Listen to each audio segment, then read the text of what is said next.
the age of spirituality. It's time to not do yoga, because that's gay, but like, you gotta look for some kind of spiritual endeavor. I chose fighting, personally, because I think that entering the cage and beating the shit out of somebody, having your life put on the line and struggling for air against a worthy adversary is as spiritual as life gets as a man. But it's the age of spirituality because we're all to be replaced by machines quite quickly. And perhaps the only thing that's going to differentiate you is a spiritual component. If you're strictly regimented inside of this physical world, you're going to lose. ChatGPT can outperform most of you at most tasks already. That's a free app on a web browser. Where are we going to be in 10, 20, 30 years from now? The only thing that's going to be able to differentiate you from the machine mind, from the hive mind, is a degree of spirituality. So we need to all go on some degree of spiritual quest. Then you have to ask yourself, what is the spiritual quest? What is spirituality? Because there's people who read the books and walk with the rocks and do the garbage. But I don't think that's real spirituality. I think real spirituality is truthfully always been some degree of battle, whether it's a battle against yourself or a battle against an adversary. That's what spirituality is. That's what it's for. Good versus evil, heaven versus hell. So you need something to fight against. I analyze myself quite often. Why do I do what I do? Why do I say the things I do and keep getting myself in trouble? Why don't I just shut up and vanish on a boat with a bunch of women and live a happy, easy life? I think it's because there's a spiritual component to war. Knowing that I'm doing the right thing or believing that I'm doing the right thing against oppression makes my spirit happy. Because if you're not going to become a spiritual being in the coming years, I don't know how you're going to differentiate yourself from the machine minds. I don't know how you're going to even compete in this world any longer. You have to be prepared to sacrifice your flesh to resist enslavement. Otherwise, you're just going to be another cog in the machine. Even worse, you're going to be replaced by a machine as your previous place inside of the machine. And then I guess you just become a slave asking handouts from the government. So what are you fighting for? I guess this is a very interesting question to ask most people. In fact, since I've become rich and I don't really need to make much sense to the common man anymore, it's a question I ask quite often. Members of staff come to me and they say, oh, hi, I'd like to work for you, and I can do this, I can do that. I say, what are you fighting for? What do you mean? Buyer, what do you mean, what do I fucking mean? Why are you getting up and consuming calories? Why are you waking up and doing anything anymore? You could lay in bed for the next 2 weeks, you'd find food, you wouldn't starve, your bills would get paid. Why are you even waking up in the morning? What are you even doing with your life? What is your goal? What is your objective?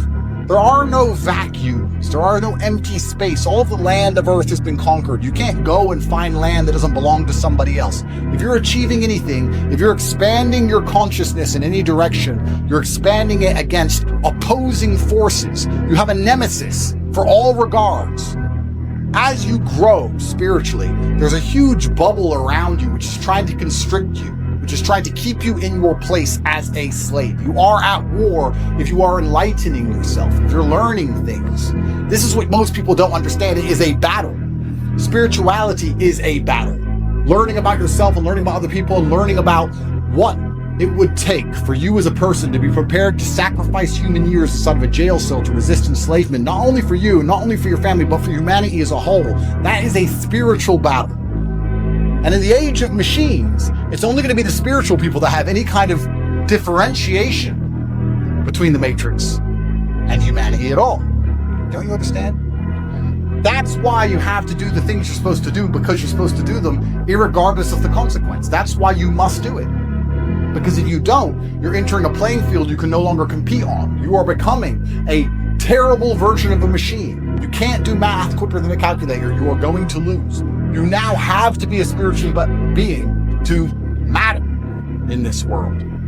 It's quite interesting how God, the universe, whatever you want to call it, depending on your religion, has given us now in this age of technological advancement so many spiritual battles to fight. We are fighting for the soul of humanity. We're fighting for the ability to have children who respect us and who obey us, and have families which are sanctimoniously protected from the outside programming by the Matrix. We are fighting for the ability to live free, to have a point of view. There are endless spiritual battles all around us. They've been given to us at the exact time we needed them. We needed spiritual battles, and here they are. So most of your waking day as a man, of course you must make money, of course you must train, of course you must prepare for the oncoming enslavement in the physical realm, but you need to prepare in the spiritual realm. You have to ask yourself a question: are you genuinely prepared for the consequences of doing the right thing? I think you reach a level of enlightenment when you understand that you are. One of the most fantastic things about this saga that I've been through is that I have no fear of jail. I've been to jail. I've been in and out of jail 5 times now. You know those guys and say, oh, you hear about that guy? Oh yeah, he's in and out of jail. That's me. But now I'm no longer scared of them. The worst thing they can do to me within the confines of the law is lock me up. I'm not afraid of it, which has made me more determined to do the right thing. More determined to feed my soul and feed my spirit and be a spiritual being who's doing the things he believes to be right purely because they believe to be right, irregardless of the consequences here in this physical realm, because the physical realm is soon to be conquered purely by the Matrix and the machine minds, and there's going to be nothing left for us at all anyway, besides an artificial version of reality that they'll project into your eyes, very much like the Matrix. We're 50 years away from you putting on goggles and pretending to be a millionaire and pretending to sleep with girls in Miami with your little goggles on, jerking off. In fact, most of you are already there. You're going to either live inside of the slave machine mind, or you're going to be one of the rebels resisting, doing the right thing because it should be done. You know, when I was younger, I'd date a hippie girl and she'd say, your third eye, karma. And you'd be like, shut up. I mean, I'm still like, shut up. Because the women don't really understand it. They just read it or they see it on Netflix and repeat it. But there is a point to it. There is a point that you need to start looking at the world differently. You need to look at it from a karmic standpoint, a karmic viewpoint. There are karmic retributions that you don't quite understand. Everything I do, I look at very logically, make a very logical real world plan, then I look at it karmic. How will this karmically affect me if I'm successful? How will this karmically affect me if I fail? You can actually put yourself in a position where you win either way. I'm a legend if I walk. I'm a legend if I go to jail. Win-win. You need to analyze everything from the karmic standpoint. I understand what I'm saying is going to go over a lot of your heads. But truthfully, if you go to work to make money to feed your family, because you know you need money to pay the bills, that's one thing. But if you go to work to make money to feed your family because you believe it is your duty as a man to provide to the people you love, and you believe that them respecting you for doing that will allow them to listen to you and trust you, so when you tell them what they saw on the TV was wrong, and you can help them resist the enslavement which is being broadcast into their eyes directly from the Matrix, and they're more likely to listen to you because of the respect they have for you for the hard work you've done, then your job doesn't just become a job about currency or a job about paying bills. It becomes a spiritual job that allows you to gain karmic points in the realm which will be used to save the souls of the people you love. Do you understand? Demons are real. There's genuine evil in this world. I've seen it with my own eyes. And there's always an equal and opposite force. If demons are real, then God must be real. Some of the things that are happening in the world today is truly the work of the devil. By extension, God must be real. There's no way the devil can exist without him. And if you want to argue whether the devil exists or not, then you're not taking a very close enough look at the world. People who are defending the Matrix and trying to purport its ideas, these people are genuinely, truly evil in their hearts. They don't care about humanity. They don't care about free speech. They're not pro-human. All they care about is trying to enforce ideologies regardless of how it affects people negatively. And God inspires certain men to resist, like myself. If there is evil in the world, and I'd like to think we both agree there certainly is, there has to be an equal and opposite force, which is good. Even the idea of God as a notion, if that idea of God resists evil, then God is real. Even just the concept of God in and of itself, if enough people believe and it makes them do good, then God must be true, and that's the equal and opposite force of the evil of the world. So I don't see how anybody with a conscience cannot believe in God anymore. People who are atheistic and go, God's stupid, you don't need God. They're not even smart enough to look at the big picture and realize without God, there's nothing. When 10 armed men turn up at your house, put a gun to your head, you'll wish God was there. You'll be praying then, Mr. Atheist. And it could have been prevented in the first place if society was preserved, if there weren't atheists like you talking godlessly. Without God, there's nothing. And if you don't believe in God, in the world we're currently in, then I don't know what's wrong with you, because God is the only one who can fix this mess. We're going to need God to fix this mess. And what we need, once again, is for people to love each other and care about their community and care about their children and care about one another. And if that's not God, tell me what is. You can't replace God with anything else. You can't replace it with money. You can't replace it with government. Because it's only faith in God that's going to make you say, no, I believe in X. God wants me to tell the truth and stand up for what is right, despite the fact that I am persecuted for it. Why are all the people in charge of the world trying to get rid of God? That's the only thing they fear. For anyone who also doesn't believe in God, if these religions are man-made, why do they go against the wills of men? The final barrier to the slave programming is always going to be God. They're going to come along and convince us all that the sky is green. And it's unfortunate because slowly they're going to win. And the only barrier to this insanity is God, the book that says yes and no, simple. And now we're living in a society which is so brutally corrupt to the core. The best hope you have is to find a society where people are afraid of God. As simple as that. Only God is going to get to a point where he says, it doesn't matter how much you pay me, it doesn't matter how you've psyoped me and indoctrinated me. I know that my holy book and the God I believe in says this is wrong, so I refuse to believe. Which is why they fear God, which is why they don't want to teach children about religion. They have to remove God so they can attack all of these different institutions with these insane ideologies. And these ideologies are weaponized virtue. Only God can save us now, my friend. Because we ain't got anything else. There's nothing else to believe in. If you believe in God, you're not going to worship your wife. You're going to respect your wife. You're not going to allow a woman to trounce all over you. Everybody worships something. Yeah. By talking about being an atheist, you think you're just showing the world how smart you are and that nothing's above you. But it's absolutely not only the opposite. You're worshiping clicks, likes, money, some human. It's garbage.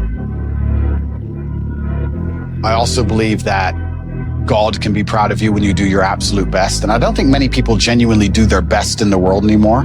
So when I'm sitting in a dungeon, I'm sitting in a Romanian jail cell, I understand that it is a chance that God has given me and my ancestors are watching for me to do my absolute best and to show to them that I am the man I say I am. I think that would be a very amateur way to view the world, that you can now become one of the most famous men in the world who talks about mental discipline and mental resilience, and God's not going to test it. Well, it says in the Quran, just because you believe, you think Allah will not test you.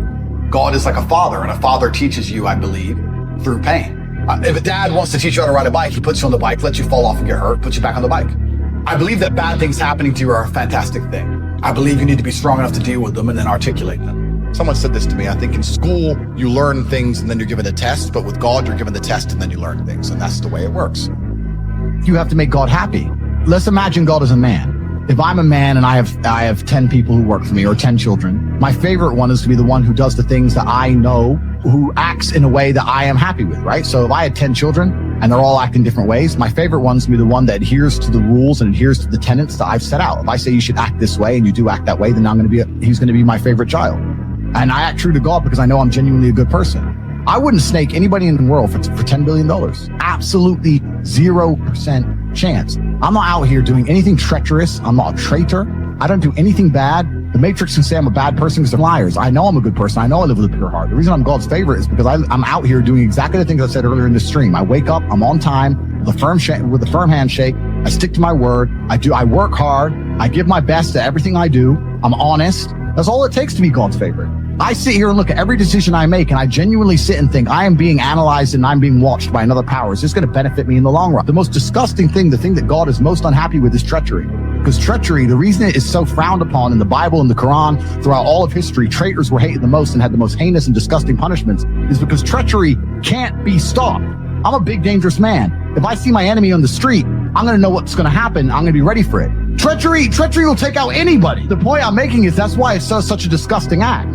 So I'm God's favorite because I act in a way that God looks to me and he's proud of me.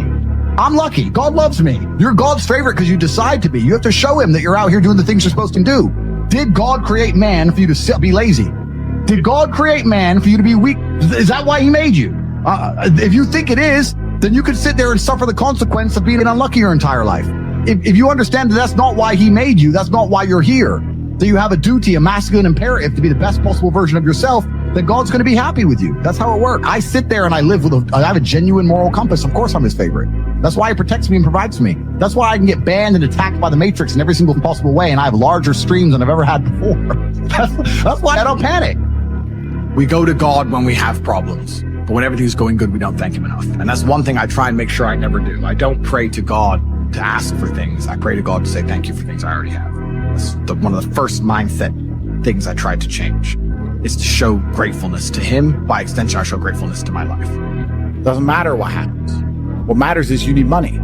There's never been a time in my life where having loads of money was bad. Same with strength. I've never thought, damn it, I'm too strong. Wish I wasn't so strong. These are the two things that you can never get enough of, which is why they're the two things you should be focused on. It is go time. Today is go time. Right now is go time. You either go now or you lose. Now you can finally take some action and get something done. And it is your job to win as much as possible. And I'm going to make sure none of you are falling for a very obvious and simple trap. And that trap is the false idea of work and believing that anybody gives a shit about you as opposed to themselves. Life is actually very simple because it's a one-move win. You only had to do one move and you instantly and endlessly 100% of the time won. And that thing is get rich. You know, whenever I see an argument online about anything, my instant response is, thank God I'm rich.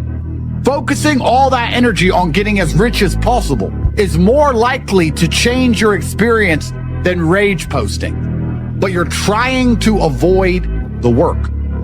You find yourself locking in to do absolutely unproductive things because the only thing that's productive is earning money. You're at the bottom of a well, and to save your manicure, you're praying someone's gonna throw a rope down because you don't want to scale the slimy walls because of how difficult it's gonna be. And you're sitting at the bottom thinking, a ladder's coming soon, so if I just sit around and wait, you will freeze. It will begin to rain and you will drown. That is the wrong mentality. If the man with the ladder is coming, then you're good anyway. But you should begin to climb anyway. The only thing stopping you is the trap of believing you're doing something by praying for the ladder man. Get rich, ignore the noise.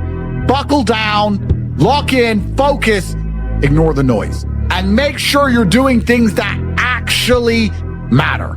You're not working as hard as you think you are if you're watching podcasts which are giving you hope that you've already done enough work. You're hoping someone is going to say to you that you've already done enough. You need to crawl out of that well with your fingernails. You need to get out of there like a man. Yes, you could have waited and had an easier way out, but think of how much time you saved by crawling out before the ladder man got round to you. And the great thing about this mindset is most people don't have it. Let them sit there and rage post and get mad and watch videos and do all that crap while you stack cash. That's how you're gonna win. There's no such thing as easy money. I can show you where the gold mine is and I can give you a pickaxe, but you have to dig. If you're not gonna dig, don't go. Believe that one day gold's gonna just fall on your lap. By next year, I'll be rich. I don't have to work. It's just gonna happen. Let's see, shall we? Or you can get rid of your childish, infantile dreams. Pick up an axe. Prepare to do whatever it takes. Choice is yours. Life's never easy, guys. The easy way out doesn't exist. There's only one way out. Through the thorns, through the pain. It's the only way it's ever been. It's the only way it's ever gonna be. I don't want any easy ways out. I don't want to feel motivated. I want to feel tired and stressed. I want to run on pure discipline and adrenaline. Nobody is motivated at 4 a.m. But some people are up anyway. In my experience on this earth, the universe has never, I've ever seen, ever given an easy way out to anybody. So I don't believe it's coming. And most of you seem to believe something fantastic is coming next year. And I would argue that it's not.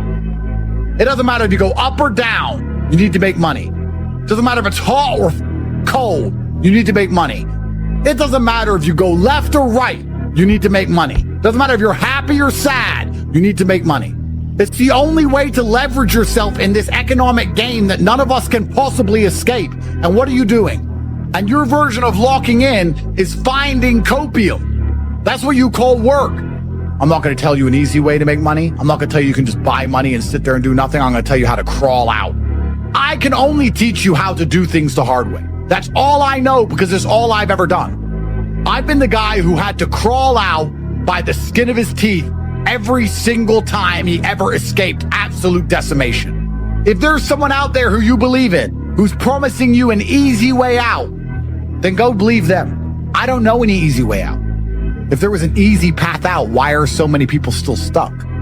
Why are so many people still trapped? I can't give you easy answers. I only have the hard answer.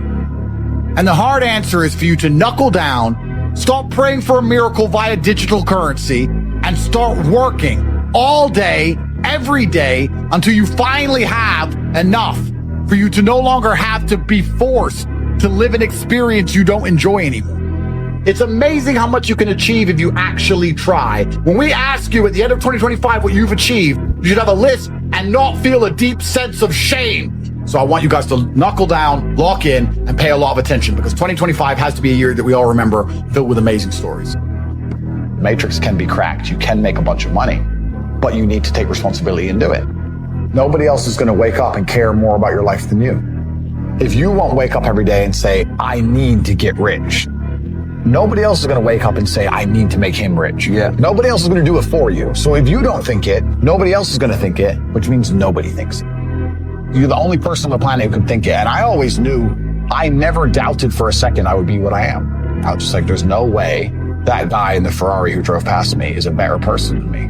And I was not arrogant, because arrogance prevents you from working.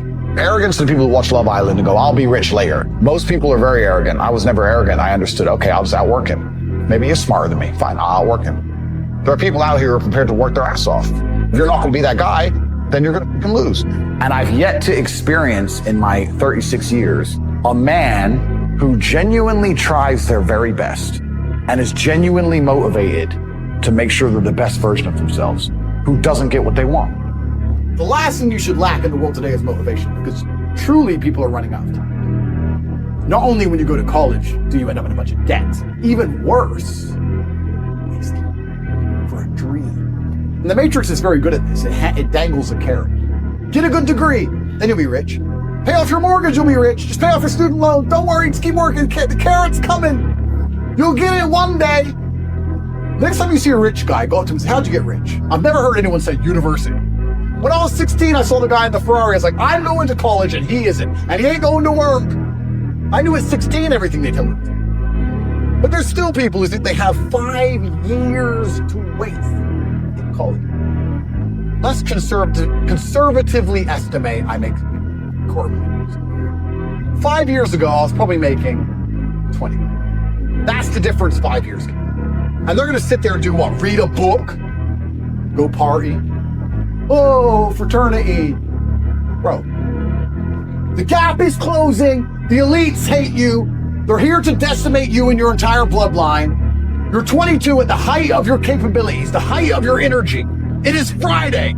Are you making money? What are you doing? I really want to see this band. I guess you just deserve to lose, friend. I don't feel sorry for you. And that's how I feel. So imagine how the elites feel. We're scum to these people. And if you start to understand it all, the last thing you will lack is motivation. People don't even think about this stuff. They don't use their brain ever. They don't ever look around and realize how they're spending their money. They don't look around and look at which businesses are successful. They know all about the football results, know all about Rihanna, know all about that crap, all about Love Island. So if you're going to be a lazy dummy watching Love Island and not try and think and use your brain, guess what? You're going to stay fucking broke. The average people come to me and say, what do I do? I'm just the average guy. And my only answer is stop being the average guy. Any man out here who goes, I'm just going to work hard, do my bit, and obey the laws, and I'll have a good life. No, you won't. Just doing your job is never going to make you rich, because you're just going to be taxed into infinity and you're going to stay broke. Man, it's about to be worse than ever before. As the price of assets soar, the richer are going to become richer and the poor are going to become poorer. It's been proven. IQ has nothing to do with how successful you are. Very smart people are broke. Very dumb people are rich.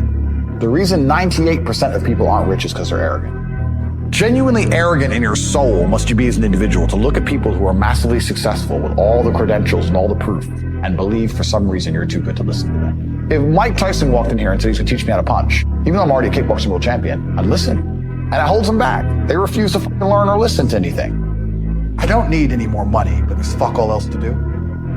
So I wake up and go, let me do the math. If I never worked again, I could spend $422,000 a day for the rest of my life. Let me try and chill out today. And within 22 minutes, I'm back on my laptop.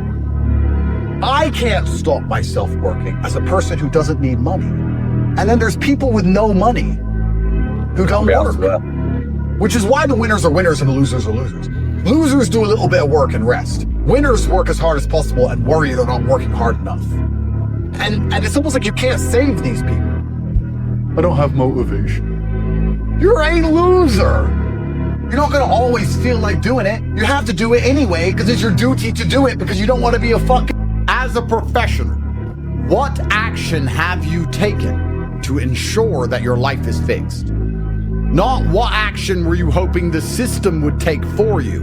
What action have you taken? You as an individual, what have you done? When it all comes back, and it's coming back, the DEI, all the fucking liberal bullshit, the trannies, the drag queens, when the hordes of darkness once again descend on your towns, villages, and life, when the inflation continues to spiral out of control, when everything gets worse than it's ever been, which is guaranteed to happen in the next couple of administrations, I'm gonna say, why didn't you take action and do something when the administration was on your side?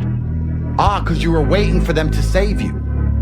Was I right when I said to you 9 months ago that a leprechaun is not gonna come to your fucking house and give you gold, and that you better get to work now? Was I right? Nothing's changed. You're still in the same shit position you were then. You ain't got any big booty cuties at all. None of your dreams have come true. In the most favorable administration that we all prayed for, nothing has changed. Stop praying to be saved. No one is going to rescue you. How many warnings can I give you? The second best time, the first time being the past, the second best time is the present, and the worst time to possibly take action is the future. Because every day you delay is a day of life that you're going to experience without progression. We're nearly a year into the Trump admin. Midterms are coming up soon. It's almost over. The liberals are gonna come sweep it all up in no time. Before you know it, a tranny's gonna be at your door with a big dildo. And if you can't pay the tranny fine, she's gonna bend your ass over. Maybe that's what you want, because you don't want to fucking try at anything for some reason. This world's competitive. We're all competing against each other. And the majority of people don't try. I've achieved this amazing life, and I've tried very, very hard. But it could have been harder. It wasn't 100% hard. Why? Because the competition's zero.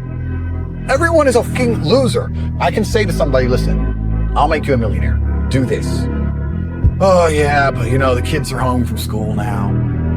And then they'll sit and go, really wish I had some money. You are a loser. I will sit here on this podcast. People will listen to me for hours. And I will say, listen, I have hundreds of millions of dollars and I will teach you how to make money. I clearly know how to make money. You clearly like what I say. You obviously believe I'm intelligent and integral and I won't lie to you. And still, a whole bunch of people will sit there and go, yeah, anyway, next video. And then they'll say, can't afford a Ferrari, and wonder why. Like, they'll be confused in their minds how they didn't end up getting what they want. Because you're a fucking loser. And this goes back to why, when we were saying earlier, how I know the elites view us. Because I'm from a council estate in Luton, and I despise Luton. So imagine you're a billionaire born into a family, a lineage which has controlled Earth for hundreds of years. Imagine how much they despise us. Do you think they give a fuck about putting a bullet in me? They don't give a solitary shit. Because I already know how I feel when I listen to losers complain. You just get to a point where you're like, I'm tired of hearing your fucking excuses. That's bullshit. And I get it all the time. Everyone I grew up with, people I know, I get it all the time. They'll message me, hey man, you know, just unlucky. You are not unlucky. You are a lazy fucking loser. You are not unlucky. You are breathing. The unlucky ones are gone. You're alive and you are a lazy loser. So a loser is anybody who does not have everything they want at the drop of a hat. Because if I want something and I can't have it, I can't sleep. I don't know how there's broke people out here sleeping just fine at night. Going, oh, you know, inflation is 20%, gas prices are 6 times. I never stand a chance of ever getting rich. Where's my pillow? What's fucking wrong with you people? I go to bed at night as a teenager. I looked it up on the internet. It was a Honda Civic Type R. I wanted one. It was like 38,000 pounds. I had no money. Less than 50 pounds on my bank account. Couldn't afford it. Then I looked up how much a Ferrari cost. 210,000 pounds. And I said to Tristan, my brother, I was like, there are people with 210,000 pounds for a car. If I worked my job for 6 years and saved every penny, if I walked to work and didn't eat, I couldn't buy this car. How are people doing this? I knew I had to find a way out. I was sitting there going, I refuse to live my human years and be some second-class citizen peasant. And I was so uncomfortable that it gave me the motivation I needed to escape. But the people who go, oh yeah, nice Ferrari, yeah, back to the TV. Losers. If that's the reality you've chosen to live, you get one spin in this version of life, and you decide you want to be a loser, that's fantastic, because my cars need cleaning, my hotel room needs cleaning. Please, go pick it up. I ain't gonna fucking do it. If I had to walk to a hotel room and clean up after some other man's party, I guarantee you I'd do whatever it fucking took to become rich so I didn't have to do that shit. You want to do that for 20 years. But I don't feel sorry for you people, because you fucking deserve it, because it's a decision you made. Have fun at McDonald's. Most people go through life and they do not pay attention. Because if you pay attention, you'll start to learn that money is everywhere. Every building is owned. Every apartment nowadays is $1 million. You drive down a street in London, you're driving past trillions of dollars. There's money everywhere. If I go to try and buy a plane or a jet, they're always sold out. My yacht is a fucking 6-year waiting list. There's so much money. If I want a diamond watch, you can't get this stuff. There is so much money out there. Once you get to a certain echelon, you realize there's money fucking everywhere. So there's plenty of money in the world. People with no money are just not very good at taking it. So you need to start paying attention. It's the first thing. Second thing is network. If you sit in a room full of ice cream experts and all they talk about is ice cream, different flavors, how to store it, how to move it, if you hang around with these people long enough, when someone asks you a question about ice cream, that's what you're gonna know the answer. Everyone understands this. Your network is your net worth. You're the sum of the 5 people you spend the most time with. Everybody understands this. And then they still hang around with fucking losers. You're right. I am the sum of the 5 people I spend the most time with. Anyway, this is my friend Nick. He's so funny when we go drinking because he gets really drunk. I don't talk to anybody who is not winning. Every phone call I will answer, if I answer a phone call, it is from a winner. I don't talk to losers. If my entire reality is full of multimillionaires making money, how am I not going to make money? You got to forget the people who aren't about money around you. It's got to be all you think about, all you talk about. You got to start producing. And if you do all those things, you will start to make some money. But next time you're sitting with your friends, this is a challenge for every single person watching this. Next time you're sitting with your friends, unprompted, come in, sit down, and just join in the conversation. And after about 20 seconds, sit and think, this is bullshit. They're talking about this, that, this bitch, football game, this guy. This is not going to make any of us rich. I am way